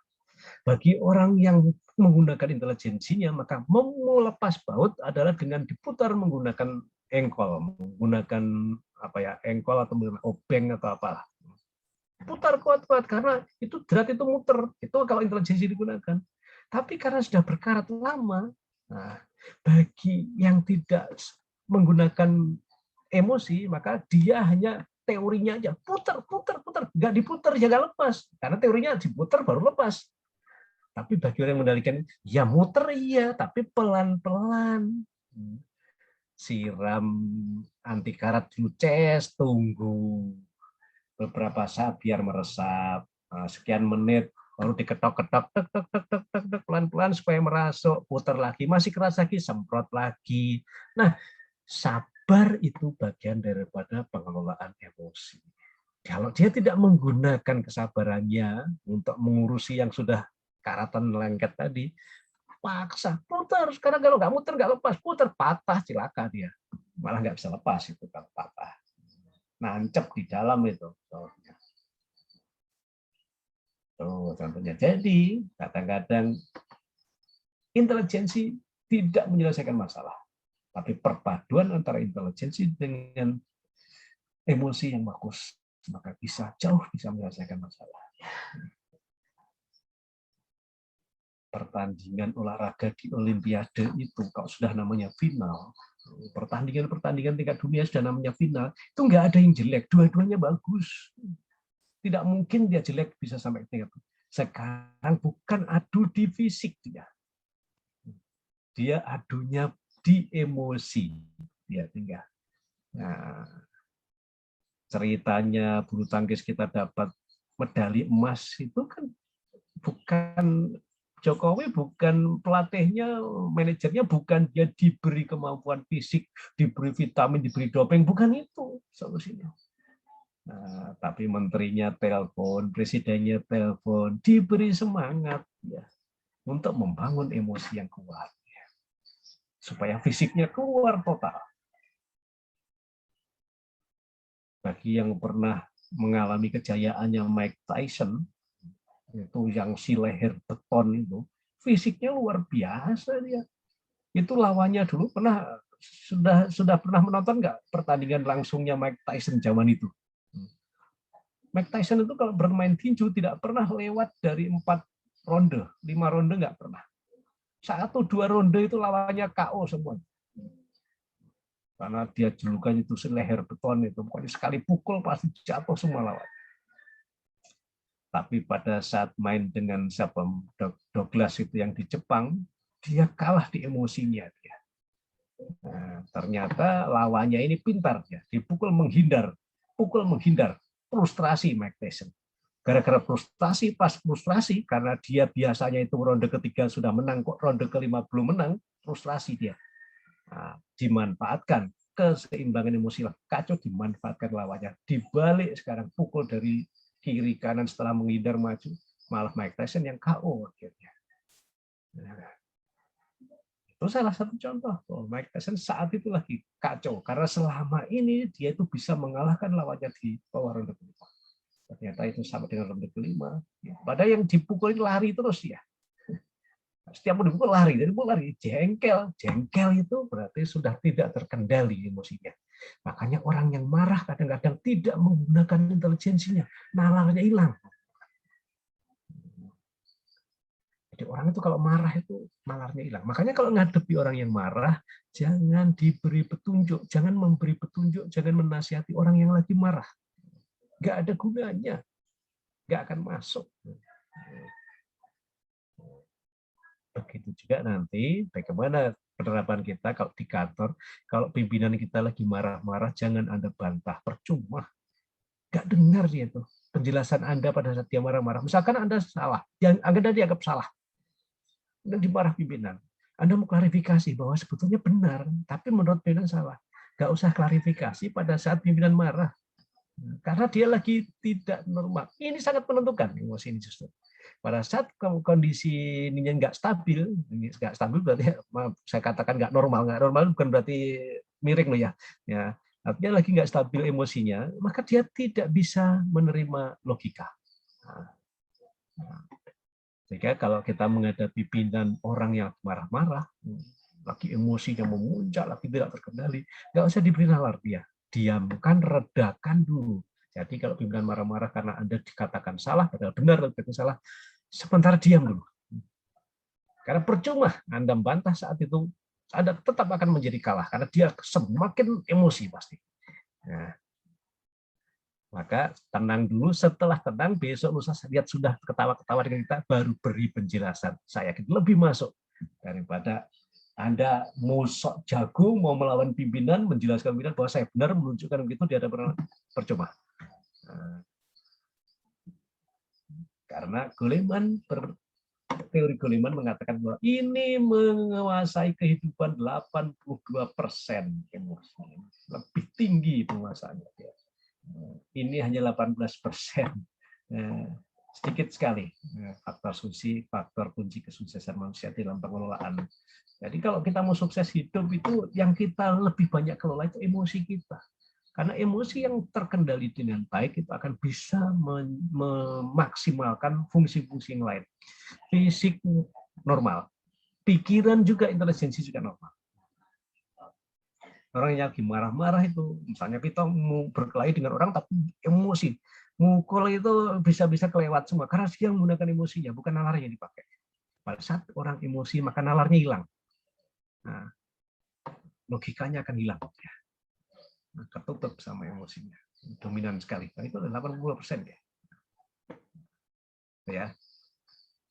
Makanya jangan heran kalau kadang-kadang ada loh teman kita yang sekolahnya nggak terlalu pintar, tapi kenapa dia bisa sukses? Mungkin ya di sininya dia sabar, Orang yang pinter itu biasanya mudah frustrasi kalau dia tidak bisa mengelola emosinya. Kan dia pede, kepedean dia.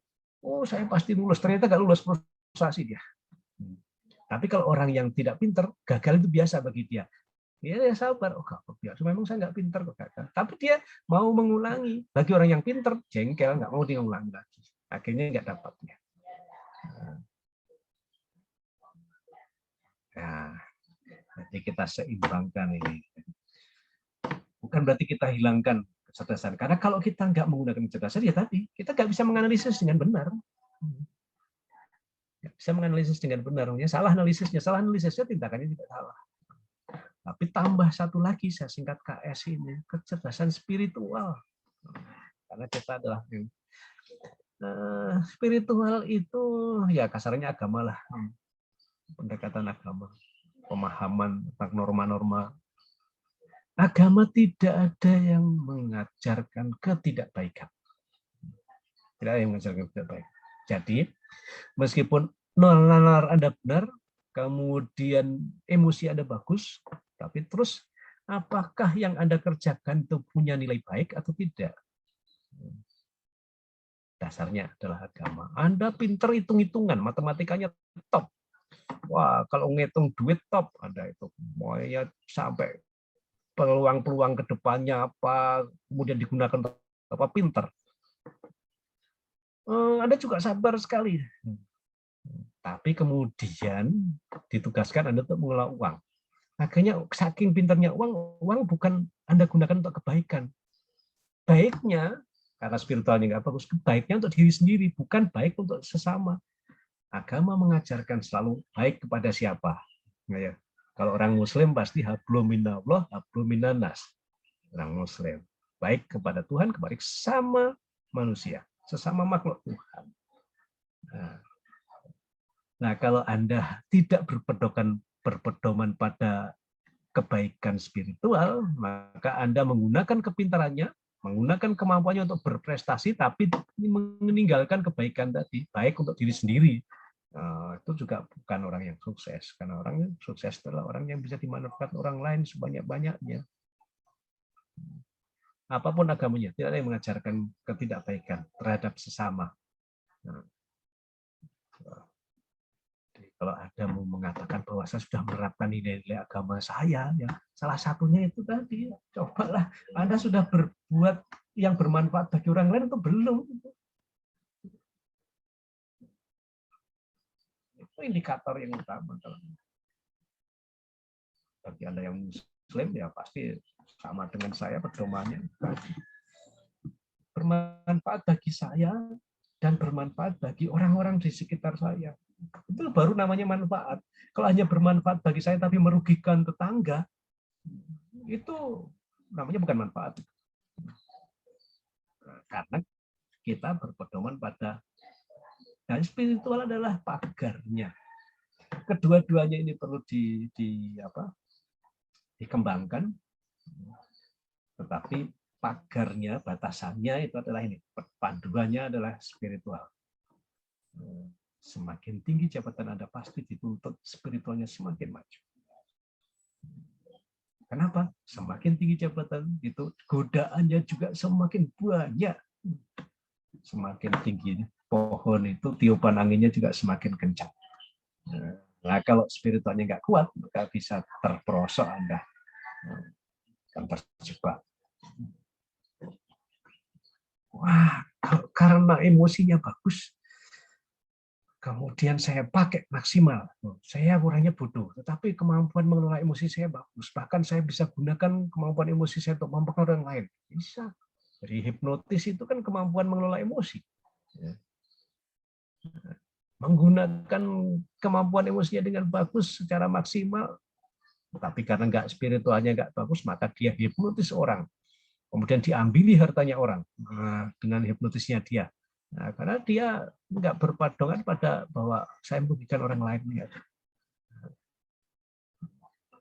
Jadi saya selalu mempertanyakan kalau kadang-kadang orang yang, wah padahal dia agamis sekali, yo, kenapa dia masih korupsi? Itu saya, loh, agamisnya itu untuk diterapkan atau hanya untuk supaya dipandang orang itu ya. Nah, kan itu jadinya. Karena kalau namanya itu orang yang agamis, maka dia akan menerapkan kebaikan-kebaikan tadi.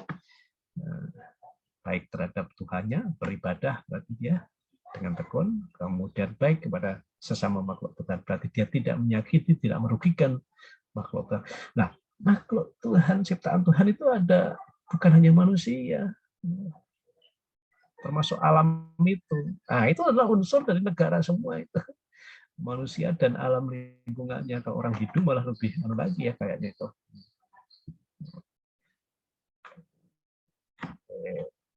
Jadi jangan, nggak ada yang istimewa ini, nggak ada yang dominan. Ketiga-tiganya harus seimbang. Hanya dia emosi tok digunakan, nggak ada IQ. 12%, 18%-nya nggak ada, hanya 82% yang dominan, nggak bagus juga. Namanya saya istilahkan keseimbangan hidup ini, meskipun porsinya beda-beda. Nah, seimbang itu kan tidak harus porsinya sama. Kalau orang pertanian kan ada orang pertanian ya kawan. Nah, pupuk berimbang ya. Kalau pupuk tanaman saya contohkan pupuk yang seimbang itu ada unsur hara makronya NPK. Tapi tidak harus sama dosisnya itu. Karena kebutuhan tanaman yang untuk N sendiri, P sendiri, pada setiap umurnya beda-beda. Tetapi bukan berarti kemudian hanya diberi satu unsur yang tidak seimbang. Manusia makan juga butuh seimbang ya. Anak-anak masa pertumbuhan butuhkan protein tinggi, kemudian nggak dikasih yang lain, cuma protein doang dikasihkan. Saya yakin jadi penyakit.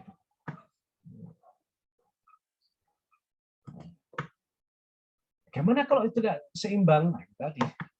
Apabila hanya intelijensinya saja yang tinggi, orang yang intelijensinya yang tinggi, tapi dia tidak menggunakan emosi dan spiritualnya, orangnya bisa menjadi orang yang rasionalis, tapi nggak punya perasaan dia.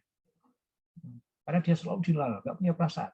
Kalau ngomong suka logikanya yang dijalankan, karena nggak punya emosi, nggak punya rasa dia. Nah, sehingga orang ini biasanya judes.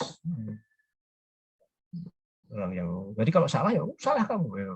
Tapi betul teman kita salah, tetapi kan kita harus menggunakan emosi kita untuk mengatakan salah. Jangan kemudian kita hanya menggunakan logika benar. Ya, salah, saya harus katakan salah.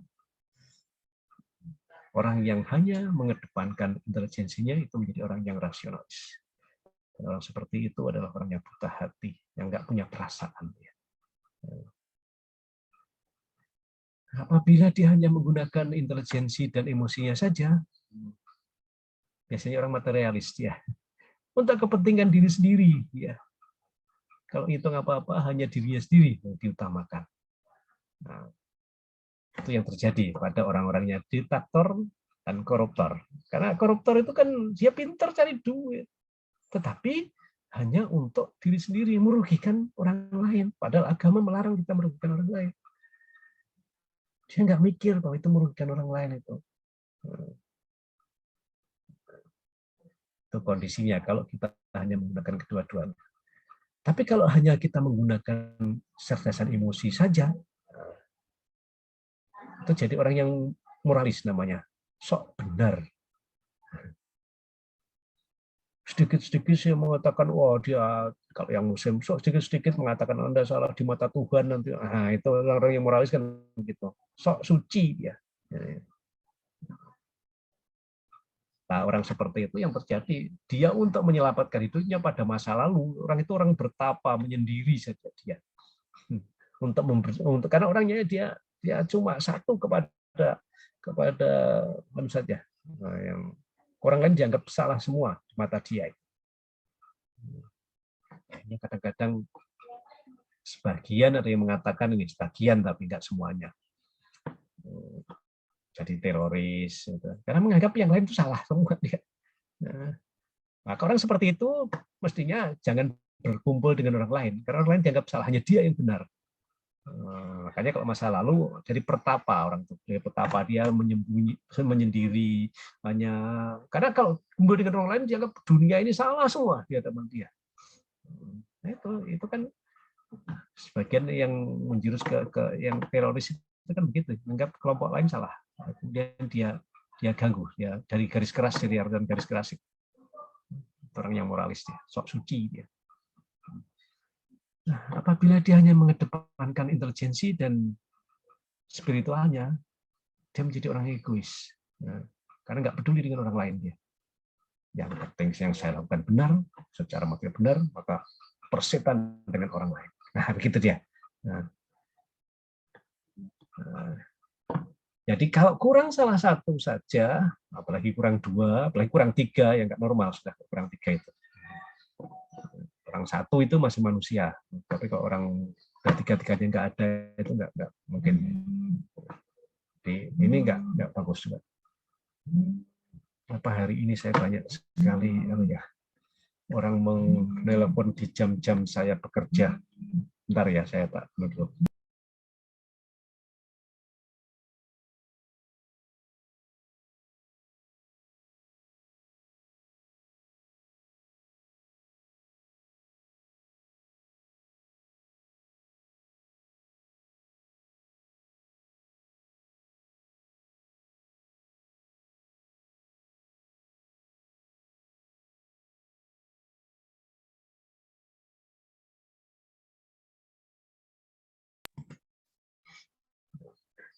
Jadi idealnya ketiga-tiganya itu ada. Itulah manusia yang paripurna itu. Jadi ketiga-tiganya ada, meskipun dosisnya tidak sama. Ya. Jadi intelijensi dibutuhkan, nah, walaupun lagi dia.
Nggak tahu ada apa dari pagi, beritanya nggak enak semua. Yang pertama teman kantor programnya dihack, ini sekarang sohib saya dipanggil karena dari kemarin kena COVID dia memang terakhir. Tapi tadi malam sudah bagus beritanya, sudah saturasinya naik, tapi saya tidak buka WA keluarga sih dari tadi. Tapi posisi di Jawa nggak mungkin saya kesana. Ya sekarang hati-hatilah semua. Padahal dialah yang selalu itu tadi ya, selalu mengingatkan semuanya. Hati-hati yo, ini COVID terus tua, orang tua ya. Kita kan sudah umur 6, teman-teman seumur saya kan berarti umur 58 semualah rata-rata. Udah rawan semua, tapi ternyata beliau yang harus duluan menerima panggilan itu tadi. Oke, jadi ini tadi ya, nanti kalau saya ini bagian daripada kalau Anda tidak mampu mengelola emosi, pada saat penerima seperti ini pasti tidak bisa berpikir rasional. Ya, contoh saja, kan begitu ya. Nah, tapi karena saya sedang menjalankan tugas, saya harus bisa bagi emosinya. Siapa orang yang tidak berduka, kalau keluarganya kemudian ada kabar seperti itu. Nah, tapi di sini mewujudkan kita, bagaimana kita harus bisa mengelola emosi kita dengan baik, agar tujuan kita kan lagi mengajar, ada di kelas, supaya nggak terganggu kelas ini. Nah, ini contoh sederhana bagaimana saya harus bisa menunjukkan kepada kalian bahwa kemampuan mengelola emosi itu faktor yang lebih dominan. Karena kalau kita kemudian lagu, maka kelas ini kan menjadi nggak kondusif lagi. Nah, itu saya contohkan. Jadi teman-teman, adik-adik saya, marilah kita berusaha untuk menyeimbangkan ini. Mengisi ini dengan sebaik-baiknya. Ilmu kita tambah terus, karena intelijensi juga penting. Kemampuan kita untuk menganalisis dibutuhkan di intelijensi ini. intelijensi itu sangat diperlukan untuk tadi ya, Mario ya. Kita untuk bisa menganalisis dengan benar kemarin mata pelatihan kita analisis isu kontemporer itu intelijensi yang kita pakai. Tambah lagi dengan pengalaman. Nanti pada saat kita mengambil tindakan, semuanya biasanya pengalaman yang akan menentukan lagi. Tapi yang tidak kalah pentingnya juga adalah emosi. Karena fisik yang bagus, kalau tidak diimbangi dengan emosi yang terkendali, maka kemampuan fisik Anda akan hilang. Pada saat Anda kalah mental,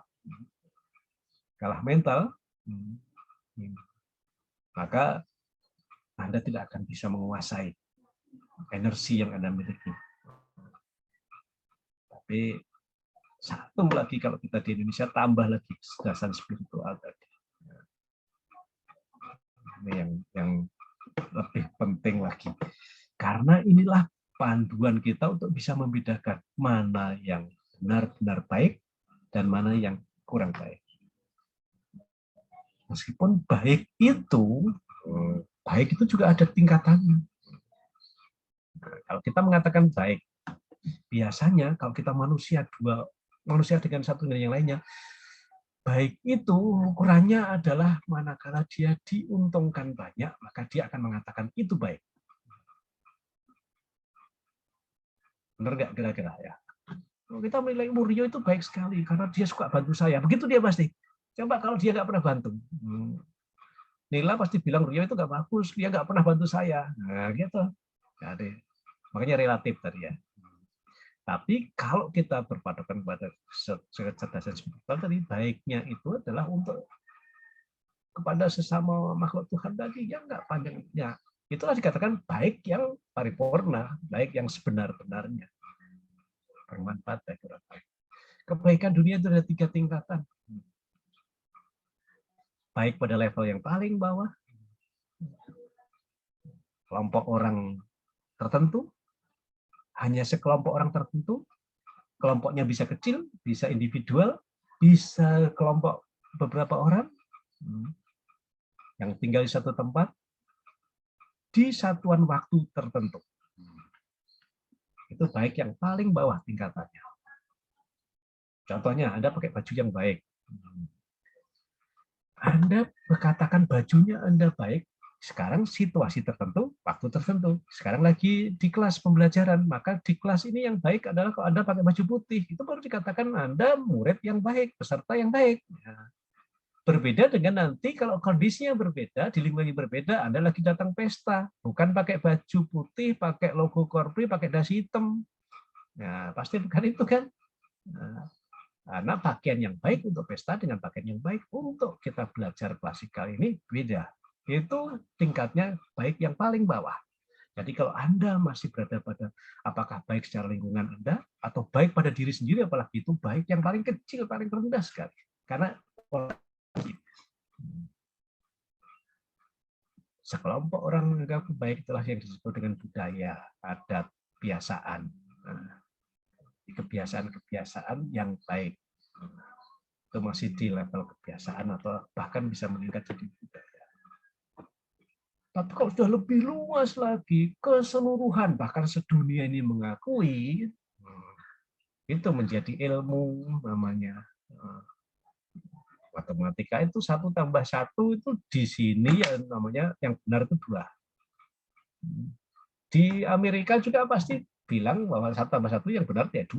Kalau ada yang bilang 3, dimanapun dunia ini akan menganggap itu salah. Itu kebaikan yang secara ilmu sudah itu level kedua. Level ketiga, kebaikan yang paling tinggi itu baik yang berasal dari Tuhan. Di kitab suci itu baik yang tidak bisa dibantah, dan itu benar. Kalau sudah pada level kebaikan yang dari Tuhan tadi, makanya jangan dibantah. Ya. Siapapun yang bantah kebaikan dari ketuhanan tadi, pasti ribut. Silakan coba dianalisis semua. Siapa yang menganggap tidak, oh si agama A itu jelek, itu ribut pasti itu. Kenapa? Karena manusia tidak bisa mengadili kebaikan yang levelnya di Tuhan. Biarkan Tuhan yang mengadili itu. Jangan manusia yang mengadilinya. pisahkanlah itu level-level kebaikan itu di mana dan porsinya siapa. Pada saat kita mengatakan salah secara ilmu, maka serahkan kepada ranah ilmuwannya yang membahasnya. Pada saat ketidakbaikan di ranah paling bawah, maka budayalah yang menyelesaikannya. Jangan ilmu, karena tidak bisa dicampur antara budaya dengan ilmu, nggak nalar. Ya. Begitu juga kalau sudah level paling tinggi, kebaikan kepada Tuhan, maka jangan manusia yang mengurusinya. Tidak akan selesai diurusi manusia itu, karena Tuhanlah yang bisa menyelesaikan itu. Ya. Jadi jangan pernah mempertentangkan kebaikan ketuhanan itu. Maka pasti ribut jadinya. Ribut kenapa? Karena nggak selesai. Urusan itu kalau nggak selesai kan ribut. Kalau selesai kan berarti musyawarah mufakat terjadi ya. Ini nggak akan tercapai itu.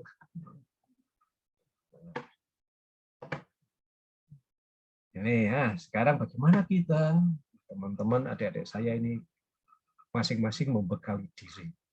Ilmu itu penting. Kaitannya dengan kita, karena kalau kita menguasai ilmu, maka sikap kita pasti lebih tenang daripada orang yang tidak menguasai ilmu. Contoh, sekarang kemajuan teknologi, kita diperhadapkan kepada kondisi yang ini. Nanti saya coba buka dulu, saya share dulu ya.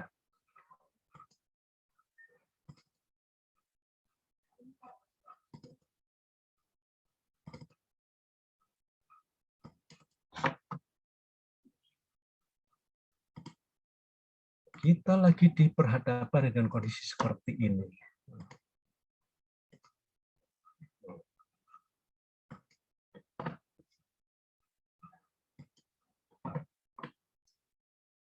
Inilah tantangan kita ke depan dalam membangun bangsa ini. Kita sedang berada di era globalisasi. Ada yang diistilahkan megatrend 2030. Tidak lama lagi itu, 2030 nggak lama, 9 tahun lagi itu nggak lama.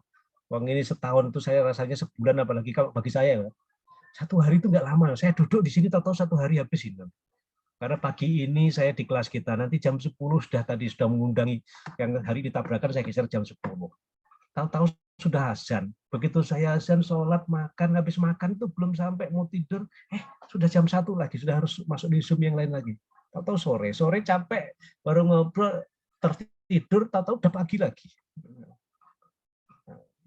Ini nggak lama sekarang itu, karena beda dengan kalau menganggur itu ya lama.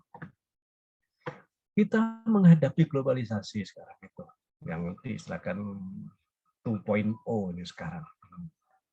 Apa semua dunia itu sudah seperti satu dengan globalisasi itu. Tidak ada lagi dipisah-pisah di Indonesia ini. Mungkin tinggal satu aja negara yang terpisah sekarang dari globalisasi. Korea Utara aja saya contohkan lagi. Dia masih menutup diri. Apa yang terjadi di Korea Utara kita nggak tahu. Begitu juga rakyat Korea Utara itu nggak tahu di dunia luar itu lagi ada apa, nggak tahu. Tapi kita orang Indonesia saya yakin kita tahu semua. Kalau sampai ada yang tidak tahu, karena intelijensi kita yang tidak kita gunakan untuk mencari tahu. Iya, kalau di sekarang itu apa yang tidak ada sih dengan Anda punya internet, punya HP Android itu sebetulnya kalau Anda bisa menggunakan intelijensi Anda, maka globalisasi itu semua di tangan kita. Kita pengen nonton bola, apa yang tidak bisa? Nggak usah beli televisi kok sekarang dengan internet itu ya. Nah, kita pakai komputer aja bisa nonton televisi, kita streaming. Tinggal duitnya aja, buat nggak bayari, karena semua harus berbayar kan, karena orang sudah. Nah, kemudian kita juga akan ada krisis energi dan krisis lingkungan nanti yang diperhadapkan. Kalau kita baca, nah besok mungkin pada saat pendalaman nanti saya akan putarkan beberapa video-video yang apa yang akan terjadi ke depan itu. Kalau kita salah kelola, bisa-bisa seperti negara-negara yang lain yang seperti Nauru, Irak itu kan negara kaya di zaman kita anak-anak, zaman saya masih muda tahun 80-90-an itu negara kaya itu. Tapi sekarang Suriah yang kemarin saya sebut itu ya, saya sebut itu kalau nggak salah Suriah. Itu salah kelola. Nah, tambah lagi ke depan kita akan mengalami krisis energi dan krisis lingkungan. Karena apa? Energi yang kita ambil saat ini itu berasal dari alam. Minyak bumi, sebagian besar minyak bumi. Nah, yang merusak alam semua itu. Kemudian kita akan diperhadapkan dengan demographic change. Saya sudah cerita belum ya? Kalau nggak salah belum cerita ini tentang demografi pitching di kelas ini. Kita akan mendapatkan bonus demografi 2030. Bonus demografi namanya. Pernah saya ceritakan belum di bonus demografi? Belum ya? Nah, jadi bonus demografi itu namanya bonus. Kalau struktur penduduk kita nanti itu di tahun 2030 itu jumlah usia produktif jauh lebih banyak dibanding dengan usia yang tidak produktif. Usia produktif itu adalah 18 sampai dengan 50. Jauh lebih besar dibandingkan dengan yang usia di manula dengan yang anak-anak. Itu artinya masyarakat kita masyarakat yang bekerja semua. Tapi bisa jadi bencana apabila pada tahun 2030 lapangan kerja tidak ada. Jadi bencana. Karena harusnya orang ini bekerja tapi tidak ada lapangan kerja. Jadi bencana. Tapi kalau bisa menciptakan lapangan kerja, karena dia orang yang lagi produktif, kemudian disuruh kerja, maka akan menjadi tadi bonus, menjadi manfaat yang luar biasa bagi negara kita. Nah, kita akan diperhadapkan pada itu. 2030 semua terjadi. Era digital. Sekarang sudah gejala itu sudah ada. 2019 saya ke Morut masih ketemu di Tompira. Saya harus tidur di sana, kalian harus kumpul ke sana, kita sama-sama manual semua kerjanya. Sekarang berubah total gara-gara pandemi. Tadinya aturan untuk digital sudah mulai sejak tahun 2003. Perpresnya sudah dibangun, sudah terbit sejak 2003. Tapi 17 tahun nggak jalan. Satu yang memaksa jalan, pandemi COVID-19 yang memaksa ini semua. Nah, mau tidak mau sekarang harus menuju ke digitalisasi kita. Kita ketemu digital sekarang, hanya di angan-angan aja ketemu, lihat gambar kecil-kecil begini aja. Ini ternyata, nah, prediksi 2030 mungkin bisa jadi seperti ini. Kita nanti namanya mudik itu bisa-bisa sudah tidak ada lagi karena sudah 2 tahun kita rasakan bahwa tidak mudik. Saya pribadi. Saya Lebaran lalu sudah rame-rame Zoom semua, sudah silaturahminya via Zoom karena sudah sejak pandemi itu. Jadi kita akan menghadapi era digital. Kemudian teknologi coverage, nanti semua serba teknologi, semua serba di hasil pemikiran manusia semua yang mengerjakannya. Nah, sehingga nanti ada diistilahkan namanya artificial intelligence itu. Jadi hasil rekayasa teknologi luar biasa. Bahkan ada yang memprediksi nanti manusia itu nanti bisa inilah mau punya anak, pengennya anak saya nanti hidungnya mancung, kulitnya begini, bisa diprogram nanti ke depan itu. Di genetika bisa direkayasa sedemikian rupa sehingga misalnya rambut saya keriting, rambut saya itu ngerual-ngerual kayak makanya saya nggak pernah panjang rambut karena kalau panjang nggak bisa disisir. Jadi saya sejak tahun 91 kalau nggak 90 itu potongan saya begini nggak pernah berubah karena kalau panjang itu ruwet ini. Ini bahkan pernah dulu saya waktu SMA waktu zaman SMA suka gondrong-gondrong dikit lah. Waktu kuliah apalagi parah. Itu saya kalau bawa pulpen itu nggak di kantong, saya taruh di rambut ini, saya sisipkan bisa nyangkut itu pulpen itu.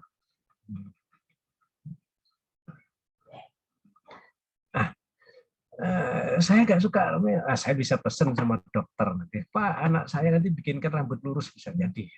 Jadi bukan hanya teknologi berupa komputer yang teknologi buka, sampai ke bioteknologi nanti bisa ditetapkan. Makanya kemarin ada isunya bahwa manusia nanti akan dipasang chip.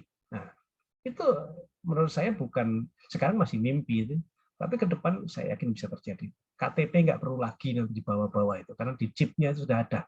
Tinggal semua alat itu tinggal di scan aja tubuh kita akan muncul data kita siapa itu bisa jadi itu. Kan sudah ada yang membuat analog seperti itu. Manusia nanti itu nggak usah bawa apa-apa, bahkan nggak usah bawa duit, karena di tubuh kita sudah ada chip, chip itu sudah menyimpan berapa kekayaannya, sudah di situ semua. Sekarang kan uang kan hampir tidak dibawa oleh manusia di Jawa itu. Di Pulau Jawa itu hampir tidak membawa manusia, itu nggak bawa uang. Kemana-mana itu dengan bawa kartu aja sekarang. Dengan e-money lah, dengan kartu kredit lah, dengan kartu ATM, semua bisa dipakai sekarang. Nah, ini semua sudah hasil teknologi. Jadi bukan hanya teknologi berupa fisik, tapi ke bioteknologi.